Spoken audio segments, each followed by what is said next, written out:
Thank you all for joining us for today's webinar, Turning Flow Cytometry Upside Down and Inside Out, Cellular Function Revealed. Today we are going to be talking about advanced flow cytometry techniques, including cell proliferation, live dead cell exclusion, and flow staining techniques. My name is Jody Bonnevere, and I manage the antibody development team for flow cytometry and cell selection at R&D Systems. Our featured speakers today are R&D Systems antibody development scientists, Dr. Christopher Hammerbeck and Dr. Christine Getz, who each have many years of hands-on experience developing and using antibodies in flow cytometry and cell selection. Today's webinar is sponsored by Bio-Techne. Bio-Techne brings together the prestigious life science research brands of R&D Systems, Novus Biologicals, Tocris Bioscience, Protein Simple, and ACD. Together, we provide the scientific research community with a comprehensive, world-class portfolio of reagents, assays, instrumentation, and custom development, manufacturing, and testing services. Just a few housekeeping items. If you'd like to ask a question, please do so at any time during the webinar by clicking on the Ask a Question box just below the presentation screen. There will be a Q&A session following the presentation. Also, please click on the resources link to connect with extra content that relates to today's webinar.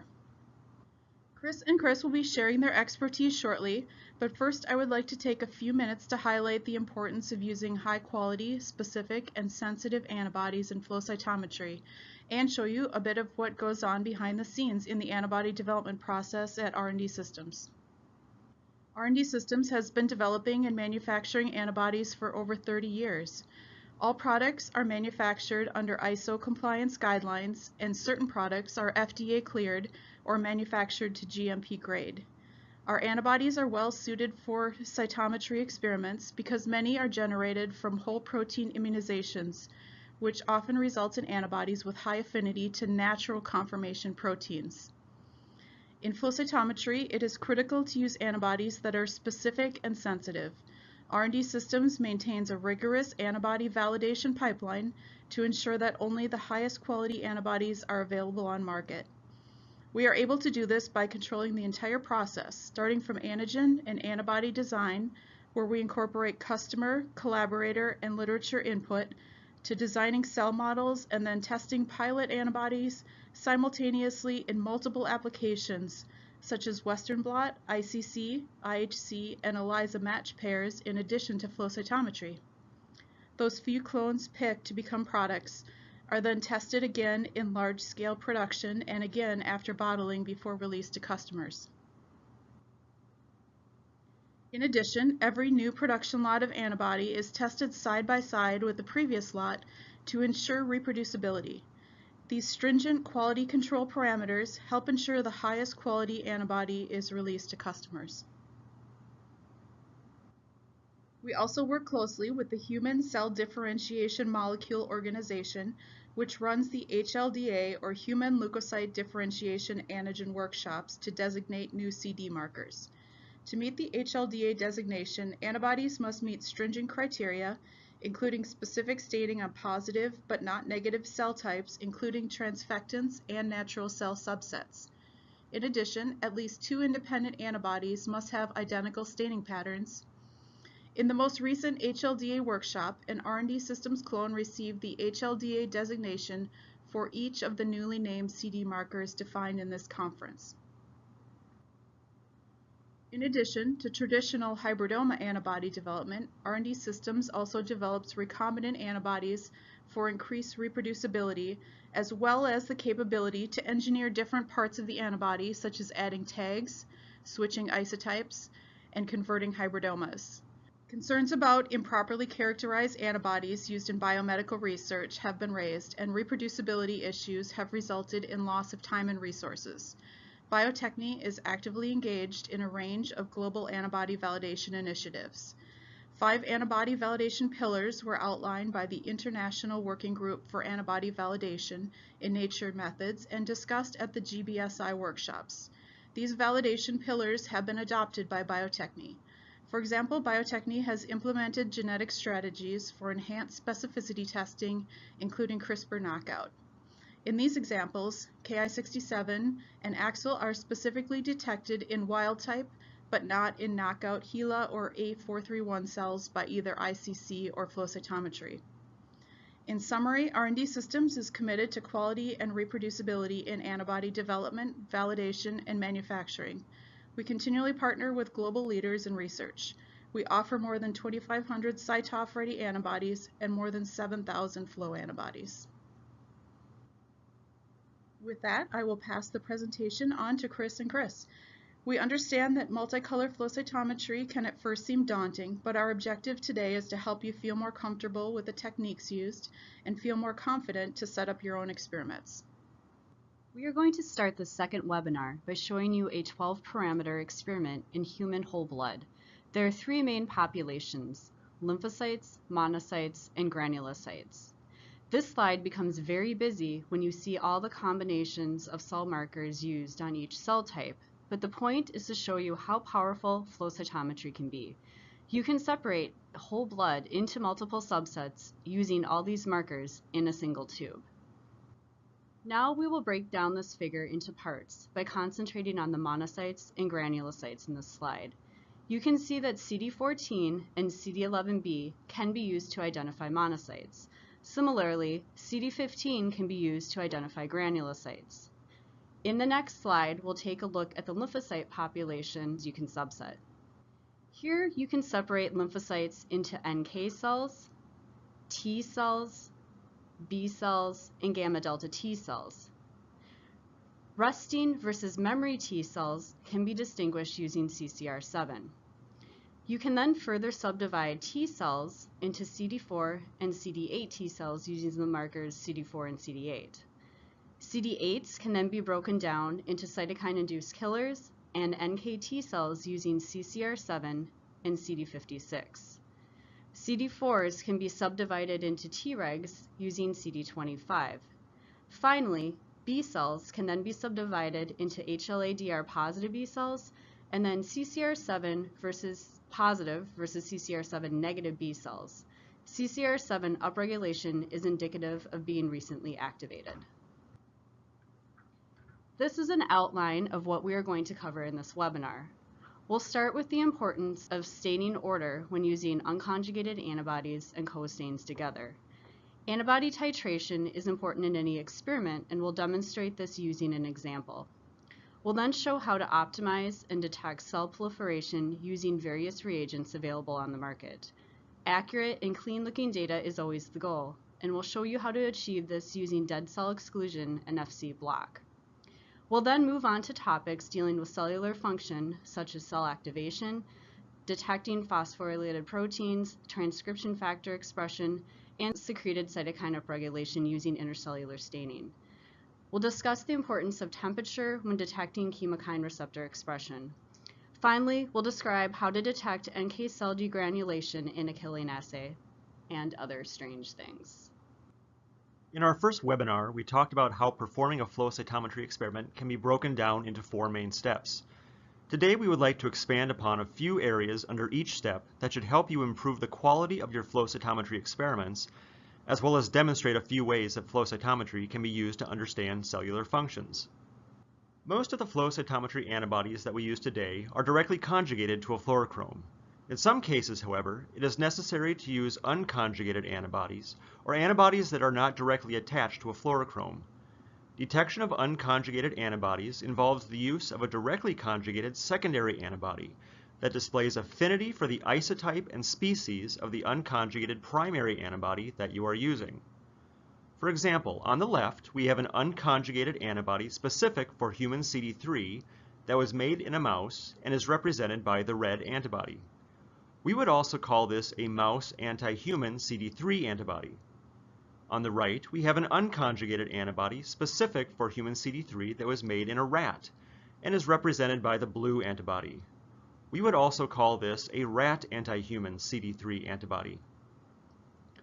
Our secondary antibody, represented in yellow, is specific for mouse IgG and was made in a goat. We would call this a goat anti-mouse IgG secondary antibody. This secondary antibody will not bind IgG that are from rats, but will bind any IgG that are from mice. Unless specifically designed to bind a specific isotype, most secondary antibodies will bind any IgG from a given species, be it IgG1, G2A, G2B, and so forth. Because these secondary antibodies will bind to any antibody made in a given species, when using unconjugated antibodies with secondary antibodies, it is necessary that we add all our flow antibodies in a particular order, especially if we are using multiple antibodies from the same species. Consider this example. We want to detect CD19 expressed on human B cells. Our CD19 antibody is made in mice, but is unconjugated, and will therefore require us to use a goat anti-mouse secondary antibody. We want to make sure that our CD19 antibody binds to B cells only. To check this specificity, we will use a CD3 antibody that is also made in mice to identify T cells. CD19 should not show up on our T cells. This means we have two antibodies that are made in mice. Because of this, we need to add our antibodies in a particular order. First, we would add our mouse anti-human CD19 antibody. After a short incubation, we wash away any excess CD19 antibody and add our goat anti-mouse PE secondary antibody. After another short incubation, we would wash away any excess secondary antibody and then add our mouse anti-human CD3 antibody last, followed by a short incubation and wash to remove any excess CD3 antibody. When our staining is performed in this order, we end up with the appropriate staining pattern indicated by the leftmost dot plot. We have three distinct populations: a CD3 positive population, our T cells, a CD19 population, our B cells, and a third population that is neither CD3 nor CD19 positive, our NK cells. Because our antibodies were added in the correct order, none of our T cells appear to be CD19 positive. This is good. Let's compare this with what we see when we add our antibodies in the incorrect order. When preparing our sample for the dot plot on the right, our mouse anti-CD19 and mouse anti-CD3 antibodies were added together.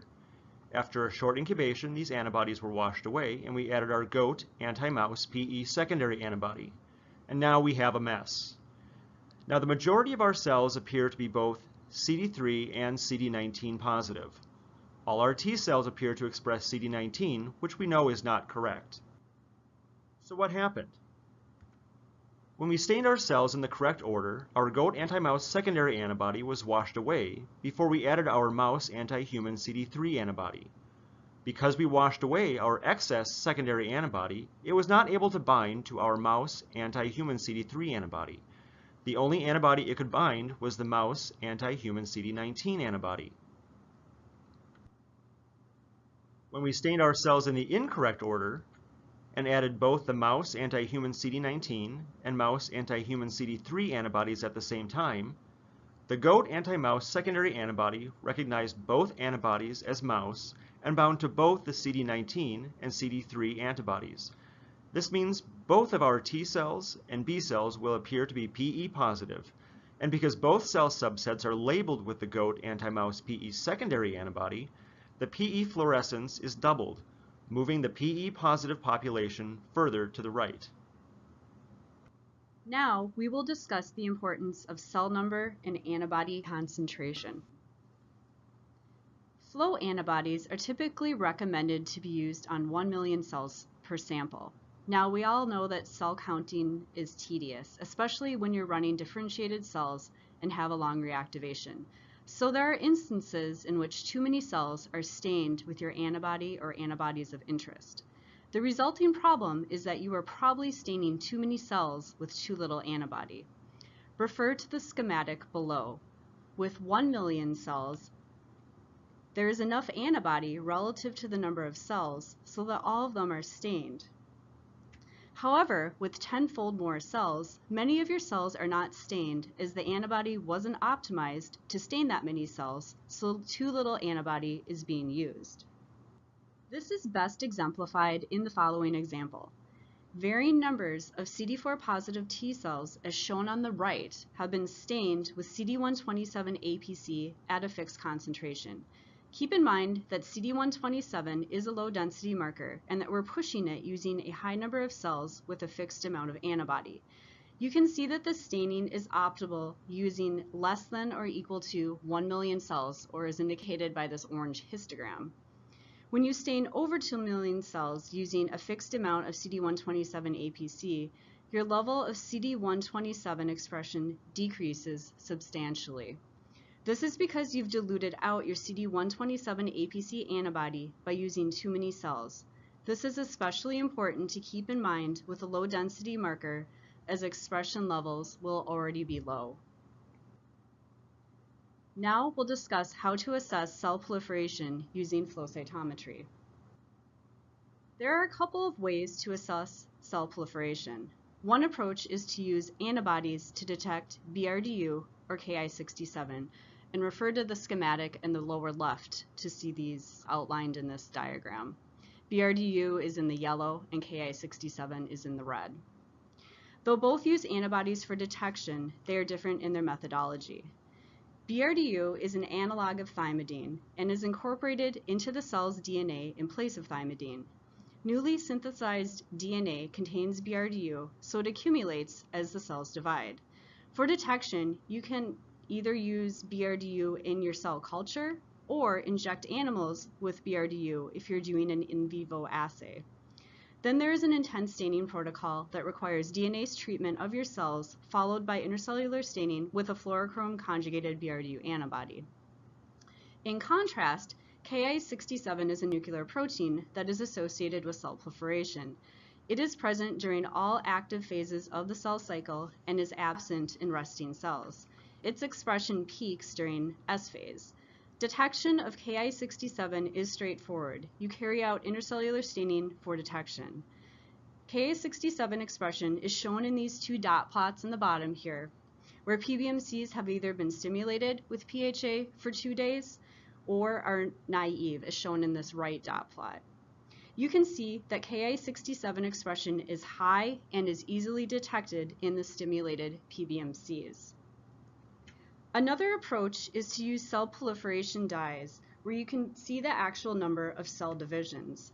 This can be carried out using CFSE, which is one of the best ones known, and other proliferation dyes that I'll discuss in the next slide. The schematic below illustrates how these dyes work. The dye binds covalently to live cells, and as the cells divide, the dye is diluted out. Each cell division can be visualized as a single peak. The histogram overlays on the top of the page show how to optimize the amount of either CFSE or a violet proliferation dye. And the CFSE would be in the Alexa 488 channel, and the violet dye would be in the Alexa 405 channel. You can see that using either dye at 5 micromolars results in overlabeling of your cells, and you end up wasting reagent. 1 micromolar is a safe bet, whereas labeling under 0.5 micromolars is too dim. Using these proliferation dyes under 0.5 micromolar may make it difficult to visualize multiple cell divisions, as they will be smashed in the first 3 decades. Cell proliferation using the violet dye can be visualized in the graphs below. CD3 positive T cells were labeled with a violet proliferation dye and put into culture with anti-CD3 and anti-CD28 for 5 days to allow for activation. The far left histogram shows each cell division as a peak, with the far right population representing cells that have not divided. Each subsequent peak to the left shows each cell division, or 4 in this case. The dot plots to the right show the same idea, with the data illustrated slightly differently. CD25 APC is on the y-axis and is an activation marker. So in this case, we are looking at dividing cells that are activated, and you can see there are multiple cell divisions occurring with the CD25 cells. The same goes for the pseudocolor density plot and the black and white density plot, where you can see that each cell division is moving from right to left on the x-axis. Dead cells can present a real problem for interpreting flow cytometry results, primarily because dead cells can take up or nonspecifically bind to flow cytometry antibodies, or otherwise autofluoresce, which can result in false positive data. So how do we detect dead cells and distinguish them from the live cells we are interested in? One of the most common methods used today is the use of cell viability dyes. Most of these viability dyes can be divided into two categories: dyes that label proteins, such as the fixable viability stains, and dyes that label nucleic acids, such as 7-AED and propydium iodide. Both of these types of dyes are cell membrane impermeable dyes, meaning that they will be excluded from live cells which have intact cell membranes, but will be passively taken up by apoptotic cells, which have compromised membrane integrity. The fixable viability dyes are amine reactive dyes that covalently label free amines on intracellular proteins. On live cells, the dyes react with surface proteins, but these are much less abundant than intracellular proteins, resulting in low staining levels compared to dead cells. Nucleic acid dyes, such as 7-AED, bind to DNA with high affinity for the GC-rich regions. Because these dyes are also non-permeable to intact cell membranes, they selectively label apoptotic cells. Fixable viability dyes are sufficiently stable such that cells can be labeled before fixation and permeabilization steps to detect intracellular proteins without losing the ability to discriminate between live and dead cells. Nucleic acid dyes such as 7-AED must be used on unfixed cells shortly before acquiring the samples on the cytometer. Here we are showing interferon gamma and LPS polarized human macrophages that have been stained with a fixable aqua viability dye. After gating on the macrophage population in the far left dot plot, we can identify the aqua positive cells, the dead cells, using one of two different plots seen on the right. The top dot plot shows side light scatter on a linear scale versus our viability dye on a log scale. We don't have to worry about any spectral overlap with the aqua detector on our cytometer when using the side light scatter as a parameter, so it's an easy way to separate our live and dead cells. We can see that we have two populations of cells. A population on the left, which is negative for our viability dye. These are our live cells. And a population on the right, which is positive for our viability dye. These are our dead cells. The bottom plot is a histogram showing the representative fluorescence of the aqua viability dye. Here we can also see that we have two peaks or populations. The peak on the left is negative for our viability dye, our live cells, and the peak on the right, which is positive for our viability dye, our dead cells.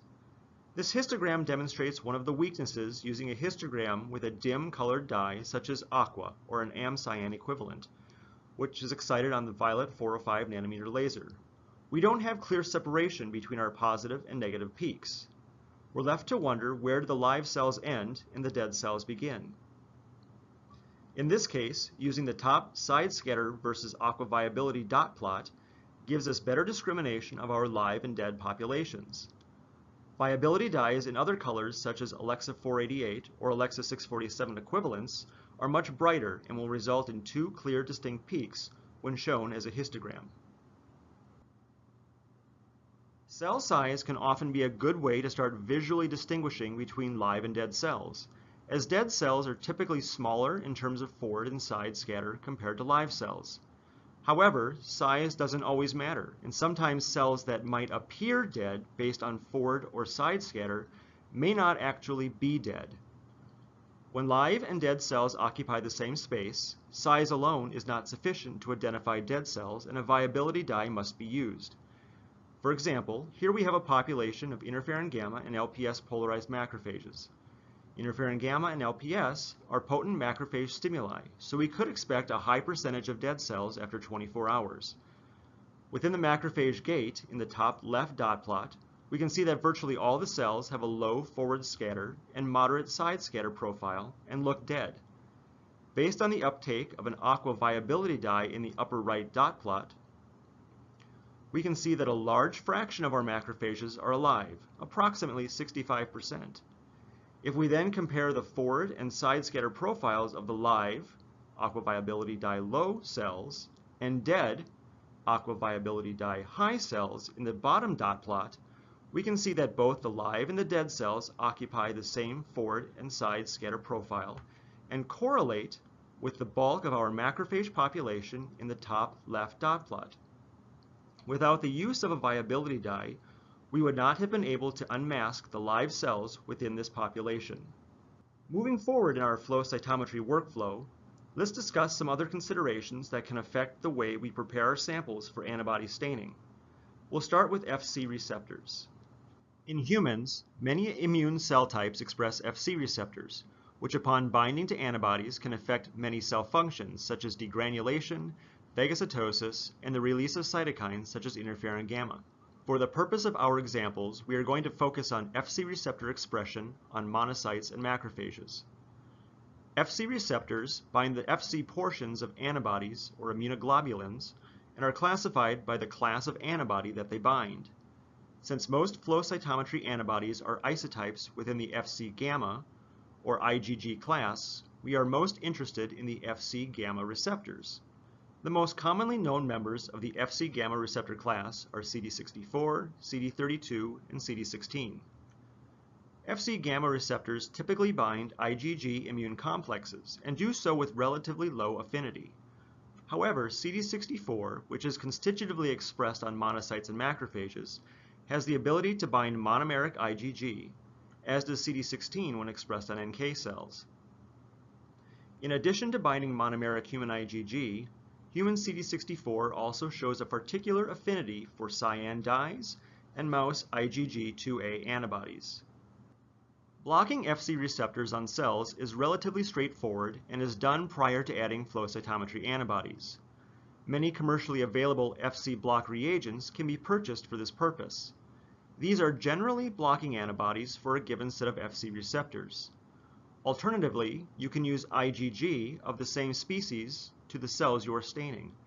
In other words, if we are staining human monocytes, we can incubate them with human IgG prior to adding our flow cytometry antibodies.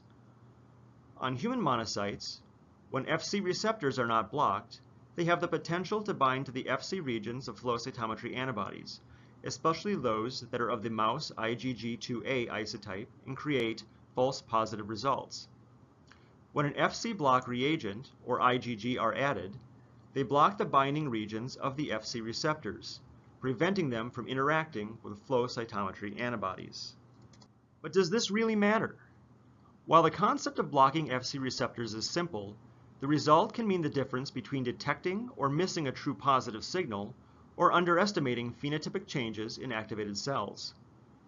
Here we are going to compare the expression of SLAM-F7 on unpolarized M0 and interferon gamma and LPS polarized M1 macrophages. We're going to use a SLAM-F7 APC conjugated antibody, which will be represented by blue histograms, or a corresponding mouse IgG2A APC conjugated isotype control antibody, which will be represented by the gray histograms. First, let's compare isotype control staining. As you see, when our macrophages are treated with an Fc block, there is very little background fluorescence when using the mouse IgG2A isotype control on both M1 and M0 macrophages. Now compare those results to the same macrophages that were not treated with Fc block prior to antibody staining in the set of histograms on the right. The dashed gray histograms represent the background fluorescence of the mouse IgG2A antibody on macrophages treated with Fc block. In the absence of Fc block, we have a noticeable increase in the background fluorescence in the APC channel on both sets of macrophages when using the mouse IgG2A isotype control antibody, represented by the red arrows pointing to the right. Let's compare the expression of SLAM-F7 on these macrophages. We can see that when treated with Fc block, the expression of SLAM-F7 detected on unpolarized M0 macrophages is just barely above that of the isotype control. In contrast, we can see that polarized M1 macrophages express this marker quite highly. However, in the absence of Fc block, the difference in SLAM-F7 expression between M0 and M1 macrophages becomes less clear. The dashed blue histograms represent the background fluorescence of the SLAM-F7 antibody on macrophages treated with Fc block. Notice how, in the absence of Fc block, we see an increase in the background fluorescence in the APC channel on the unpolarized M0 macrophages when using the SLAM-F7 antibody. This is represented by the red arrows pointing toward the right. This is because the SLAM-F7 antibody shares the mouse IgG2A background and binds in a non-antigen-specific manner in the absence of Fc block. The fluorescence of the SLAM-F7 antibody on polarized M1 macrophages is still higher, but the difference in expression of SLAM-F7 between the two macrophage subsets is now much more subtle. The red lines laid over each set of histograms represents the difference in the MFI of SLAM-F7 expression between M0 and M1 polarized macrophages. Notice how this difference is much smaller in the absence of Fc block. Now we will discuss how to detect cellular function using intercellular staining. The purpose of intercellular staining is to detect proteins that are nuclear, such as transcription factors, and proteins that accumulate inside the cell, such as cytokines. Intercellular staining requires 2 steps in most cases, although there are exceptions, and these include a fixed step and a permeabilization step. We will discuss this in more detail on the following slide. We mentioned that cytokines and transcription factors can be detected using the staining technique. However, for optimal detection of secreted cytokines, additional steps are required. Specifically, you need to add either monensin or Berfeldin A prior to intercellular staining to allow the cytokines of interest to accumulate inside the cell. In contrast, phospho-proteins or transcription factors do not require monensin or Berfeldin A, as they are not secreted.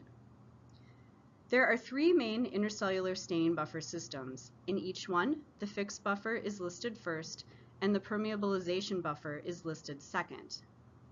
The first one is formaldehyde and saponin, and this can be used to detect secreted cytokines. The second one listed is the FOXP3 transcription buffer system, which is used to detect transcription factors, but also works for secreted cytokines. The last one listed is formaldehyde and methanol, which is used for detection of phospho-proteins. Now we will discuss various fixed and permeabilization buffers. For the fixed buffers, there are 2 main ones used. The first one listed is formaldehyde, and its derivatives are formalin, which is a saturated 37% formaldehyde solution, and paraformaldehyde, which is polymerized formaldehyde. Another known fixative is glutaraldehyde, but it is not recommended as it produces high background and generally poor antibody staining. The schematic on the right shows an unfixed cell. With this fixative applied, such as formaldehyde, the proteins become cross-linked or fixed within the cell. You'll notice that the cell also shrinks a little in size due to fixation. There are 3 options for permeabilization or Perm buffers. These include saponin, which is an amphipathic glycoside that can be derived from plants and marine organisms such as sea cucumber.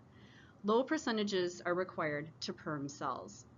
Another class of Perm buffers are the alcohol-based ones, such as methanol, acetone, and ethanol. In this webinar, we'll show some examples of phosphostaining using formaldehyde and methanol in subsequent slides. Methanol, along with acetone and ethanol, are typically used at a concentration of 90%. Because of their harsh nature, you have to be careful using these with certain fluorochromes, especially if surface staining must be carried out first. The third class of Perm buffers are the detergent-based ones, such as Triton X100. These are typically used at very low concentrations, or between 0.1 and 0.5%. Refer to the schematic on the right. After a cell is fixed, a Perm buffer is used to complete the intercellular staining process before an antibody requiring IC staining is added. The Perm buffers vary in their mechanism of action, which is beyond the scope of this webinar, but all achieve the same purpose. They create holes in the cell membrane so that antibodies can gain access to the receptors and bind. Specifically, intracellular cytokines such as interferon gamma reside within the nucleoplasm, and phospho-proteins and transcription factors reside within the nucleus. All are intracellular, meaning the antibody of interest can't bind unless it is able to get inside the cell. Now we'll talk about optimizing intercellular staining. This involves determining the ideal fixed buffer concentration and which perm buffer works best for your intercellular protein or cytokine of interest. Here we illustrate that using too high a concentration of fixed buffer is not ideal. In order to induce interferon gamma secretion, we stimulated resting CD3 positive T cells with the Tocris reactivation cocktail for 3 hours. The Tocris cocktail contains PMA, ionomycin, and monensin. PMA and ionomycin are non-antigen specific stimuli used to induce cytokine secretion. We then blocked our cells for Fc receptors and then surface stained for CD45RA using the Alexa48 conjugated antibody. CD45RA can be used to distinguish naive and memory T cells, where CD45RA positive cells are naive and CD45RA negative cells are memory T cells. After surface staining, we fixed the cells with either 1%, 2%, or 4% formaldehyde, followed by saponin or sap as our perm buffer. As you can see, 1% formaldehyde is ideal. Your staining for interferon gamma PE is distinct, as well as expression of the surface marker CD45RA. You can see that interferon gamma is primarily produced by memory T cells or CD45RA negative cells. Once you start using 2% formaldehyde, interferon gamma negative and positive populations become harder to distinguish and CD45RA expression dims. 4% formaldehyde is clearly the worst, as shown on the far right dot plot. Interferon gamma expression is poorly defined and CD45RA is really smashed into the lower left quadrant. In a nutshell, less is more with fixed buffer concentrations. In data not shown, the FOXP3 buffers are also compatible when detecting interferon gamma and CD45RA expression. In order to optimally assess intercellular and surface markers together, it is important to consider the staining order. Surface markers can get dimmed and smashed together with fixation, so some researchers prefer to stain their surface markers first to ensure they are bright. Others like to fix and perm their cells first to preserve expression of their IC marker. Either approach has its advantages. In this example, we are using the FOXP3 transcription factor buffer system. The top panel of dot plots shows the optimal staining order. So in this case, you stain with surface markers first and then fix and perm. As a result, HLA-DR per CP, CD25 Alexa 700, and CD4 Alexa 405 have nicely separated and distinct populations. Now in the bottom dot plots, we are showing the result in fixing and perming your cells first, followed by staining your IC and surface markers together. In contrast to the dot plots above, the expression pattern of CD25 Alexa 700 isn't great as it's compressed. In addition, CD4 Alexa 405 separation is poor as the negative and positive populations are smashed together. So you can see that in this case, some surface markers are dimmed and smashed or poorly separated. Now you'll notice that HLA-DR per CP was not affected, so not all surface antigens and fluorochromes will be affected in the same way. If possible though, the safe bet is to surface stain first and then carry out intercellular staining. So far, we've discussed how fixed concentration should be optimized and the importance of staining surface markers prior to carrying out IC staining. Now we'll show that not all fix and perm buffer systems are compatible with certain IC proteins. This is especially true for transcription factors. FOXP3 is a transcription factor specific to Tregs. It is clear that using 4% PFA and 1x saponin does not allow for good detection of FOXP3. You really can't see it at all, as shown on the left dot plots. CD4 expression is also subpar due to surface marker staining being carried out after fix and permeabilization. However, the FOXP3 transcription factor buffer system allows for optimal detection of the FOXP3 antibody, as shown on the far right dot plot. In addition, CD4 negative and positive populations are clearly defined as surface staining was done first. This example shows that some antibodies must be used with specific fix and perm buffer systems so they can be detected. As stated a few slides ago, phosphorylated proteins require a slightly different fix and perm protocol. While formaldehyde and saponin, or the FOXP3 buffer system, work well for many intracellular antigens, the detection of phospho-specific proteins requires 1 to 10 minutes of paraformaldehyde fixation, followed by 10 minutes of methanol treatment for optimal results. To demonstrate this, human monocytes were stimulated with interferon gamma, fixed with 1% formaldehyde, and permeabilized with methanol before being stained intracellularly with a phospho-specific STAT1 antibody. Unstimulated monocytes are represented by the blue histogram, which show a comparable level of phosphorylated STAT1 staining compared to background isotype control staining represented by the red histogram. By comparison, interferon gamma stimulation has resulted in an increase in phosphostat1 fluorescence across the x-axis, as represented by the orange histogram. However, when the same process is performed using the FOXP3 fix and perm buffer system, we now lose the ability to detect phosphostat1. For more information on the fix and perm combinations needed to detect intracellular phospho-proteins, please check out the following article published by Peter Krutzik and Gary Nolan. The reference for this article will be posted again at the end of this presentation. The drawback to treating cells with methanol is that not all fluorochromes are compatible with methanol treatment. This is especially true for large fluorochromes such as PE, PerCP, and APC. Methanol significantly reduces, or in some cases completely abolishes, fluorescence by the fluorochromes. Here we see monocytes surface stained with HLA-DR FITC, HLA-A-PE, representing a highly expressed surface antigen, and CD86-PE, representing a surface antigen that is expressed at low to intermediate levels. The green histograms represent these monocytes after being fixed and permeabilized using a standard FOXP3 fix and perm buffer system. Now compare these same monocytes after being fixed with 1% formaldehyde and permeabilized with methanol by looking at the blue histograms. The staining for HLA-DR FITC remains unchanged, but notice how much lower the expression levels are when using an HLA-A and CD86-PE antibody. HLA-A can still be detected because it's highly expressed. Still, the level of expression following methanol treatment is nearly half that of cells treated with the FOXP3 buffer system. For a protein that is not expressed as highly, such as CD86, the level of expression following methanol treatment is only slightly above isotype control background staining.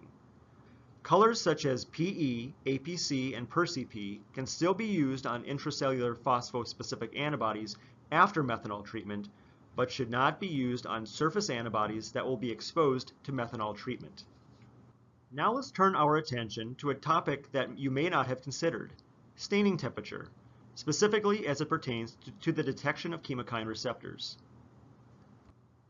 Chemokine receptors are difficult proteins to develop antibodies against, and even after you've developed a good antibody, you may not always be able to detect the receptor by flow cytometry. This is due to the nature of chemokine receptors. Most proteins pass through the cell membrane once, maybe twice.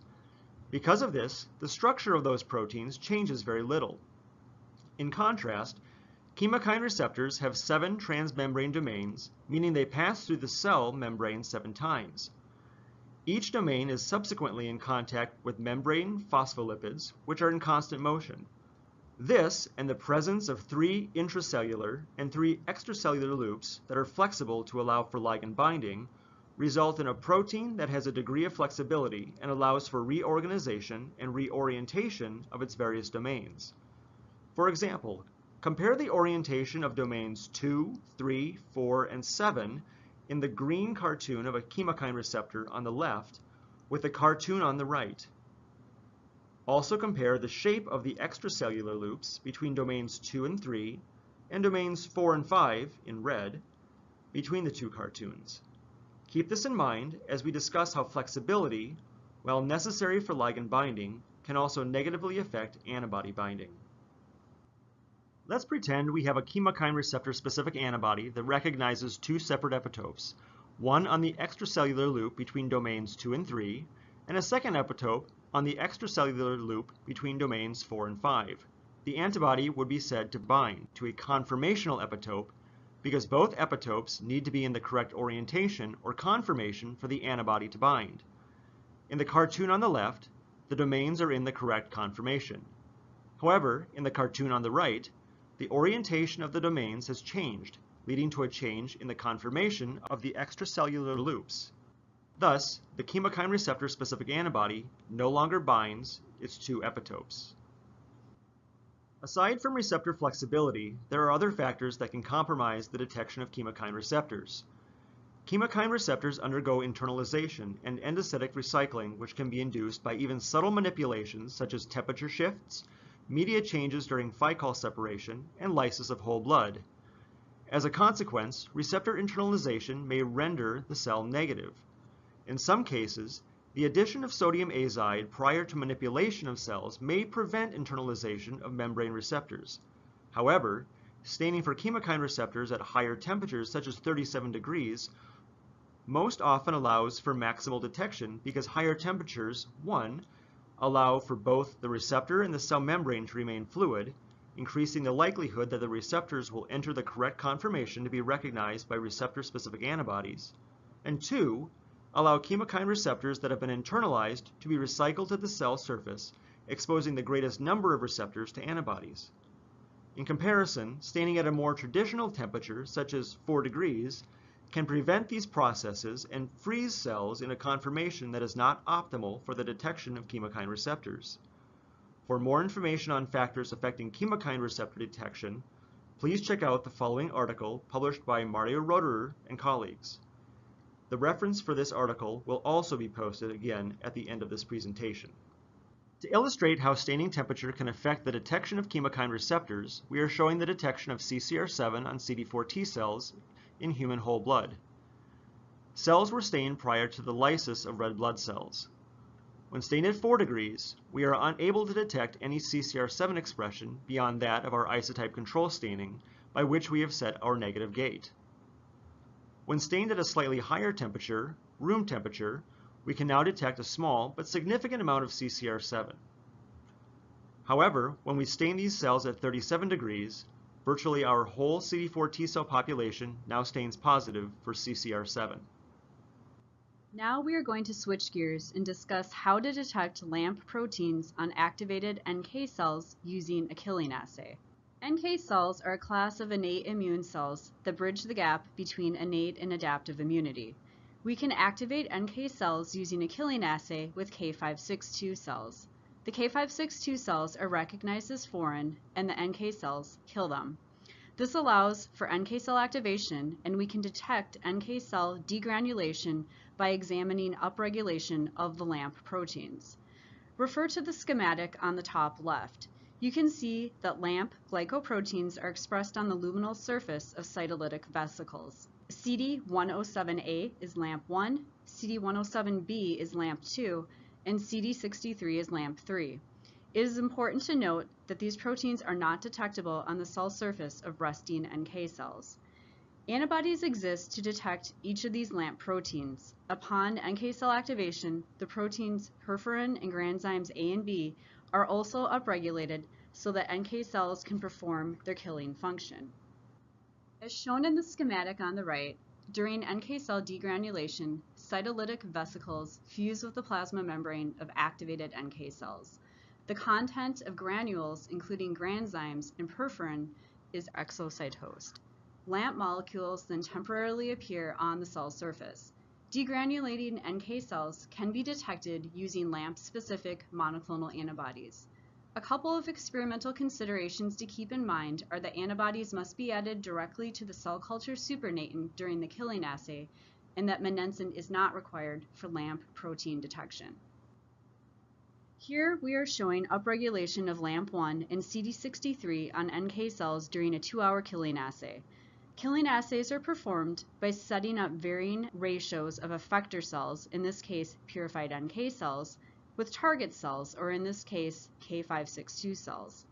As controls, K562 cells and NK cells were incubated alone. The dot plots on the left show low or negative levels of LAMP1 and CD63 expression on CD56 positive NK cells alone as expected. LAMP proteins are not induced on the surface of resting NK cells. However, with a E to T ratio of 5:1, NK cell degranulation is taking place as both LAMP1 and CD63 are upregulated. In data not shown, K562 cells are also being killed using this 5:1 ratio. This experiment shows that flow cytometry can be utilized to examine cellular functions such as degranulation and killing. Here's a summary of what you should have taken away from this webinar. The importance of staining order and the use of block with co-stains and unconjugated antibodies, the different options that exist for evaluating cell proliferation, using a reagent that is antibody-based such as Ki67, or using proliferation dyes such as CFSE. We've discussed how dead cells can confound your analysis and give you false positive data. We've gone into the basics of intracellular staining by touching on the importance of fixed concentration and that IC buffers are not a one-size-fits-all, as some are incompatible with detecting your protein of interest. We've shown how chemokine receptor expression is dependent on using the correct temperature. 4 degrees Celsius is too low, room temperature is better, and 37 degrees Celsius is just right. Finally, we've illustrated how killing assays and degranulation of LAMP proteins can be detected using flow cytometry. We would like to acknowledge our flow development group for their help with reviewing these webinars and helping out with some of the experiments. In particular, Lee Peng, Crystal Newman, and Jaebon Hu ran a number of the experiments that we used as data examples in this webinar. Thank you for your attention. Thank you, Chris and Chris, for that fantastic presentation. We do have time for a couple of questions, so if anyone would like to ask a question, please go ahead and do so. We'll start off here with a question about the staining temperature. So is the temperature important when testing surface or intracellular markers that aren't chemokine receptors? Okay, so let's start with the surface markers first. And this actually is kind of interesting. In general, it's not just chemokine receptors. Cytokine receptors also can benefit from staining at a higher temperature. In general, I would try different temperatures with any antibody that you're not seeing good staining with. I mean, it's possible that that surface marker just needs that added temperature to induce more expression on the surface, or maybe there's some kind of refolding or restructuring of the receptor or protein that you're interested in. One other kind of interesting example that we have noted is when we've been doing some experiments with macrophages. The macrophages, you either have to scrape them off the surface of the plate or use some dissociation solution such as trypsin or a triple express solution. And in that situation, some of those solutions will actually take and cleave various surface markers off your cells. We found this to be the case with CD11C on macrophages, where we just couldn't see staining at all when we were using either trypsin or triple express. And once we started scraping the cells, we saw, oh my goodness, the macrophages are actually expressing CD11C at a relatively high level. Why aren't we seeing this with these other two dissociation solutions? And so what we started doing is trying to stain those macrophages at a higher temperature after using either trypsin or triple express, and found that that higher temperature allowed the macrophages to re-express the CD11C that had been cleaved, and so we could start to see it. So there definitely are cases where there are proteins that just need that little added temperature. Either they've been cleaved or the proteins themselves are really rapidly cycling from the cell surface to intracellular compartments. So yeah, definitely, if you're trying an antibody and it's just not working, yeah, I would definitely try it at a higher temperature. So regarding the intercellular markers and staining temperature, these are a bit more flexible as the cells have already been fixed. So we've actually tested this by using human interferon gamma, and we've stained interferon gamma at both room temp and at 4 degrees, and the staining is virtually identical. So there's really not as much of a consideration to take into account for intercellular markers. Okay, so our next question is in reference to the section where you discussed the staining order. So the question is, can you add your primary and secondary antibodies at the same time and still see good staining or signal? So the answer is that detection of your primary antibody will be dimmed because your primary and secondary antibodies are going to form a complex. So this will result in competition with binding to the cells. So we've actually done this experiment to test this and found that the level of staining for detection of your primary antibody is actually about a log lower compared to when you add your primary and secondary antibodies separately. So in general, it's best to stain your primary antibody first, do your wash, and then add your secondary antibody for optimal detection. And not only will this allow for better detection, but it also allows for amplification of your signal for your primary antibody, and you get a higher level of staining. Okay, thank you. And the next question, you mentioned that unconjugated antibodies, secondary antibodies, and co-stains need to be added in a specific order to avoid messy stains. Does this also hold true for biotinylated antibodies and streptavidin conjugated secondary reagents? Yeah, that's a good question. We just flat out ran out of time to address that in this particular webinar, but it's something we've actually looked into.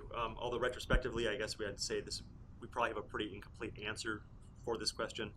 Historically, this seems to be an issue more with ELISA and IHC protocols, and so I think some of this has carried over into many of the flow protocols. But to kind of get at this directly, what we did is we went back to our CD3, CD4, CD19 example from our first webinar.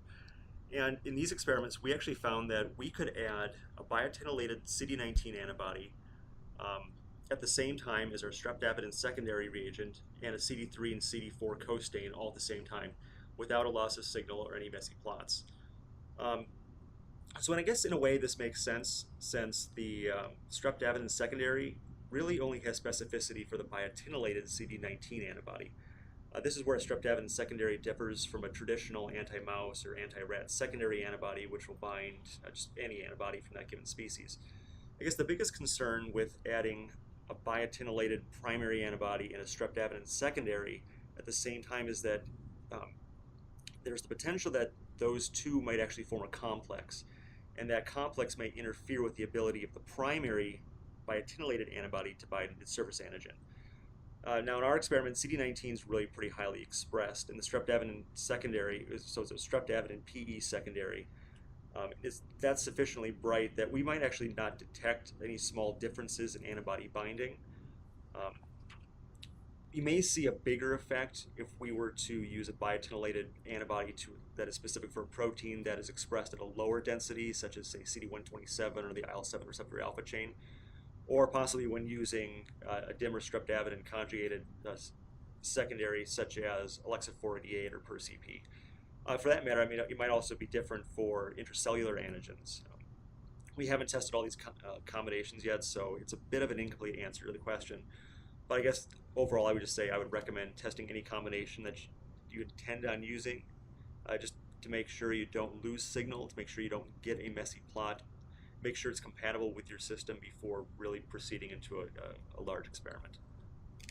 Okay, well, with that, I think we will close, and I will thank you for attending the webinar today.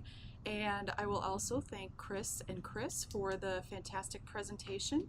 And I will let you know that if you'd like to view this webinar again, you'll be receiving an email within the next 24 hours with the webinar recorded, and you'll be able to view it or share with others that didn't get a chance to see it today. And with that, I will thank you and have a great day.